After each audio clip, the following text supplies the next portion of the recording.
Proud to serve northeastern and central Pennsylvania. This is WNEP 16, the news station. Now, Nolan Johannes, Karen Harch, pilot Jack Rulin in Skycam 16, Chief Meteorologist Tom Clark, and Joe Zone on sports. This is Newswatch 16. But as Newswatch 16's Dorothy Lucey reports, even though those workers are on strike, they say they can't be fired. The man in the white hat is collecting garbage and talking tough. The public safety cannot afford to be threatened. It's not going to be threatened. I'm not going to allow it to be threatened. And if they can sue me all they want. And on day 6 of Scranton's DPW strike, the head of the union is talking tough, too. I expect him to grandstand on things, and it's to be expected because he's a public official, and he has to appeal to the public in this way. So the two sides are talking, but not to each other. Earlier today, while the mayor, some members of his staff, and a few newly hired DPW workers had been out collecting mounds of garbage, the mayor said he might just have to fire those DPW workers who usually clean the ice and the snow and the slush from our streets, because the mayor says if the streets get slick, that's a public hazard. As for the future of those DPW workers who collect or sometimes don't collect our garbage, well, the mayor isn't sure. But you know, here on the west side, where some of the worst garbage has been piling up, some people tell me they don't care about any of that. Here's what they care about. Thank God it ain't warm, you know, there'd really be a smell. I'm going to get a lot of rats around here. We have company coming from out of town, and it's piled up, and they say, well, how often does this happen? And you feel bad. It's embarrassing. Dorothy Lucey, Newswatch 16, Scranton. Newswatch 16 has learned that the union representing those Scranton DPW workers agreed to go back to work immediately and begin negotiations with the city for a period of 30 days. But we're told the mayor said no, he wants the workers to catch up on their garbage pickup first, then sit down and talk. The union claims under the law the mayor has to discuss the labor problems, so the union filed a charge with the Labor Relations Board. Karen? Nolan, there is state money available to help PG&W solve its water problems. As you know, PG&W Springbrook Reservoir is contaminated, and it's caused nearly 300 cases of the disease giardiasis so far. Today, the Pennsylvania Water Facilities Loan Board in Harrisburg changed its policy. Now, if a water company has a health emergency, it will get top priority for low-interest loans. All the water company has to do is ask for it. PG&W tells us if it would look into these loans, it would do so only if it were in the best interest of its customers. Other water companies who now have the state loans are Moscow Water Company in Lackawanna County, Hamilton and Monroe County, Pike County's Fawn Lake Water Company, and Waymart Water Company in Wayne County. Nolan? PG&W workers were busy today trying to finish some tests to ease the giardiasis water problems for customers. Newswatch 16's Mark Davis says the utility expected some new problems to come up, but now finds the problems are very few. Pennsylvania Gas and Water Company crews are doing a lot of valve turning these days. The utility is checking to see what effect there would be if more than half of the giardiasis area was switched from Springbrook Reservoir to the Huntsville Reservoir. The company warned people there could be pressure problems or maybe cloudy water. But Betty Ann DiRoberto lives in Exeter and has not seen any dirty water, but she would gladly trade a little inconvenience now for clean water later. I'd love for it to be all over, and I definitely would not mind having any kind of inconvenience for a few days, providing that the water was tested. Pat Ciala owns a restaurant in Exeter. He hasn't seen any new problems either, but can't wait for the water to get cleaned up. I would rather suffer for a couple of days and get rid of it. That's for sure. I'm sure anybody would. We have, in fact, really only had one dirty water complaint as the testing began earlier in the week. Surprised? Perhaps delightfully surprised. PG&W had expected some problems with this testing, but now with the field work done, pressure in a large part of the west side will be watched and watched closely. This is where Pennsylvania Gas and Water Company will be monitoring the situation from, the Umpire Station on East Northampton Street in Wilkes-Barre. From right up there, they'll be able to monitor pressures, but that's the control center for the entire system. It's a very sensitive area, and we weren't allowed up there to take any pictures. The company says it will now take several days to look at all of the testing information to see exactly what areas can best be served from the Huntsville rather than the Springbrook Reservoir. Mark Davis, Newswatch 16, Luzerne County. Action 16 is coming up next. Tonight, Gerry Gartenberg has a warning for consumers. Peter and the Wolf live Saturday. At one time or another, you may have received an offer from a company or an individual, an offer that sounded too good to be true. Tonight, our Action 16 reporter Gerry Gartenberg tells us about a woman from Hawley who got a slick-sounding offer from a company you just might want to avoid. Mary Ann DeAndrea works hard for a living at her beauty shop here in Hawley. When the phone rings, it's usually one of her regular customers or a friend calling from down the block. But nearly 3 weeks ago, Mary Ann got a call from a company she never heard of, Century Ribbon Warehouse. The man on the other end said he had some very good news. He told me that I received a prize, 1 out of 5, and he named the prizes. He named a TV, a microwave, a trip, a car, I believe, and $2,500. And he says, this is no gimmick. He said it's under a legal government issue. And the only thing is, when the postman came to my place, I was to pay him $38.50. But according to federal postal regulations, anyone who tells you that you've won a prize and then says you owe them money for it is breaking the law. Still, postal inspectors say each year hundreds of thousands of consumers put down their cash, hoping to cash in big. We didn't want Mrs. DeAndrea to shell out her cash for the suspicious-sounding offer, but we wondered just what's in store for folks who do pay $39.50. So we went to the Hawley post office and gave Mrs. DeAndrea the money so she could claim her prize. The prize turned out to be a certificate entitling her to 3 nights free lodging at one of 50 resorts in such places as London and the Bahamas. How does she get to those faraway places? Well, that's apparently her problem. And one more minor problem. You see, the brochure says her trip offer expired on December 31st, 1983. But Mrs. DeAndrea first heard she'd won a prize on January 6th, 1984. And there was another surprise. Century Ribbon Warehouse sent along this jewelry with a price tag that says $99.95. It's worthless. It's a ripoff.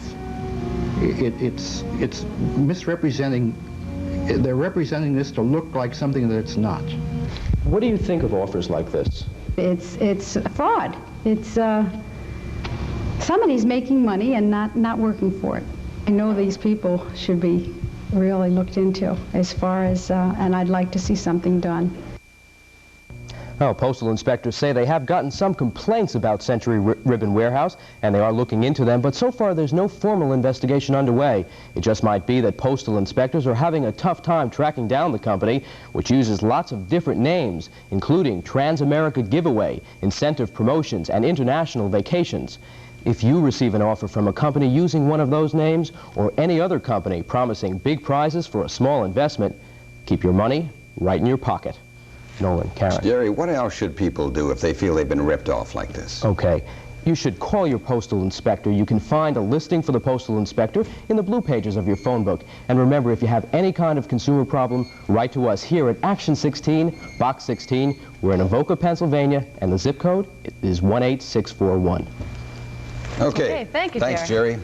A shot in the arm for Williamsport, the community college, and the community at large. That's what state officials call a planned technology center for the college campus. Newswatch 16's Dan Fiorucci reports on why the center is needed. The Williamsport Area Community College is one of the biggest industries in Williamsport, but it's an industry in trouble. In recent years, the enrollment here has gone up substantially, but the facilities haven't improved to match. Take this administration building. It used to be an old trolley barn.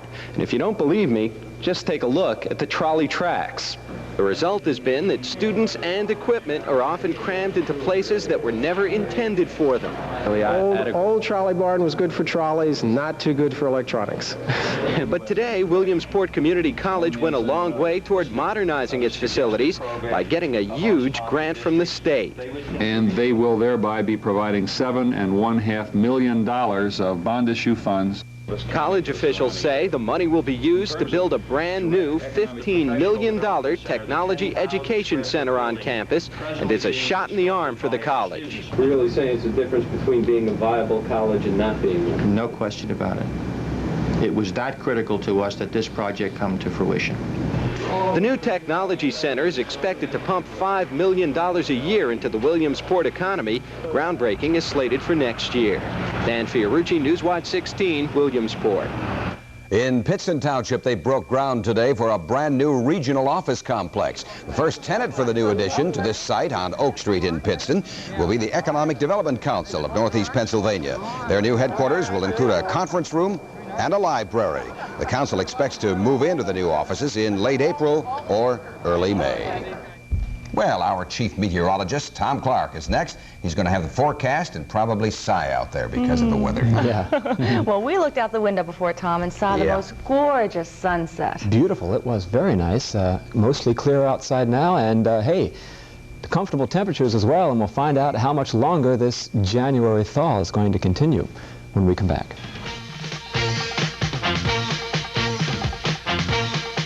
How high will you try? $16,000 can be yours weekdays at 4.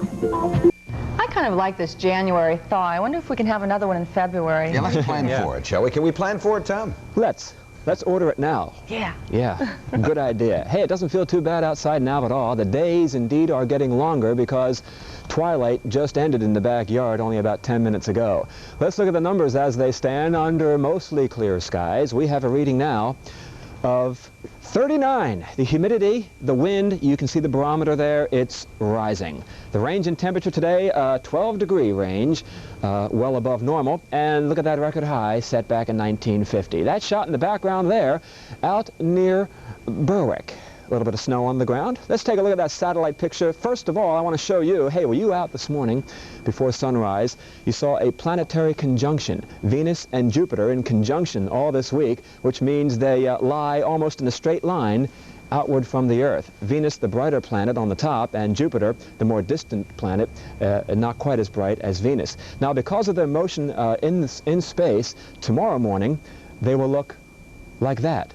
Venus to the left and Jupiter over to the right, and by Saturday morning, Venus will be just left. They'll be side by side. So kind of a rare pairing of planets, and the best time to see them between about 5 and 6:45 in the morning.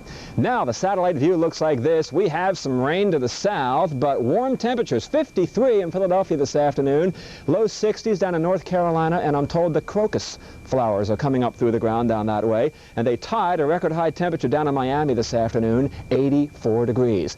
But on the contrary, a frigid outbreak of cold air is coming down out of Canada once again. The temperature now in Jamestown, North Dakota is 10 degrees with a wind chill of 30 below. It's all happening behind this leading edge of colder air here that'll be pushing through over your backyard tomorrow. But flooding continues up in the far northwest, warm temperatures and melting snow, bloating rivers up that way, a lot of damage, and a high wind warning out tonight in Southern California with winds up to 50 miles per hour. So here's our forecast for tonight. Mainly clear skies, 26 in New Milford, about 29 in West Pittston for your low tonight, 28 in Jonestown, Columbia County, 27 down there in Lansford, the middle 20s tonight out in Jersey Shore. Now tomorrow, we'll have a mixture of sun and some clouds and maybe a shower. Most of us will not get rain tomorrow, but there could be just a brief shower with a cold front coming through. Harkness, Bradford County, 39 in the west side of Scranton. Your high tomorrow, 42 degrees, in the middle 40s down in Selinsgrove. Take a look at your health watch. Resistance to aches and pains will be low tomorrow because of that cold front coming through, and low barometric pressures and some high humidity. 29 the low tonight, 42, another mild day tomorrow, only 29 on Saturday, partly sunny skies, clouding up on Sunday, maybe a little bit of light snow, but more mild weather coming in Monday, Tuesday, and Wednesday of next week. So that's good news. That's good news Sure indeed. Is. I like the planets dancing around out there, too. You like that? I like it. In fact, I'm going to get up and watch that tomorrow morning. Yeah, sure. Tim Karlson's up next. He's in for Joe Zone, who's on assignment. Tonight, Tim has the sports star of the week, a wrestler on a streak. Everything from whitewater to black powder to beavers, biking, and bows. From copperheads to whitetails to casting, calling, and crows. You'll see stalking fish, fixing poles, rainbow trout, and snowy owls. Setting traps, drilling holes, earthworms, and waterfowls. Whether you're a fan of the Eagles, Browns, Bears, or Giants, or of Joe and Stan and the Mountain Man, or some Tom Duck, or Harry, watch hiking, frying, riding, tying, skiing, and flying on Pennsylvania Outdoor Life, Saturday at 7. And even though Joe's away, never fear, Tim's here with all the sports. Yes, we are, as a matter of fact, and we got a guy who's just something else to tell you about. The switch from high school to college level competition can sometimes be the cause of a player's performance dropping off for a while till the adjustment is made.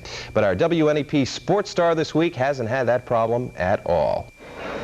For Williamsport University freshman wrestler Ricky Bonomo, it's a matter of continuing excellence begun in high school. At Lake Lehman, Rick was a state champ in 1981. Now at a collegiate level, he continues to dazzle. Leading off against highly ranked Clarion last week, Bonomo racked up his 5th straight pin and 12th in his last 13 matches. He did give me a tough match because he went right out there and took me down. He came after me, but our coaches scouted and they said that he kind of died in the later going, so I just sucked him back and pinned him in the second period. It's quite a boost to the team to have a guy like Ricky, who leads and falls with 13, starting off a match. To get started with a 6-point lead is, I think, a tremendous help to us. And he goes out with so much intensity that it just seems to carry on through a lot of the other people on our team. That definitely helps momentum for our team.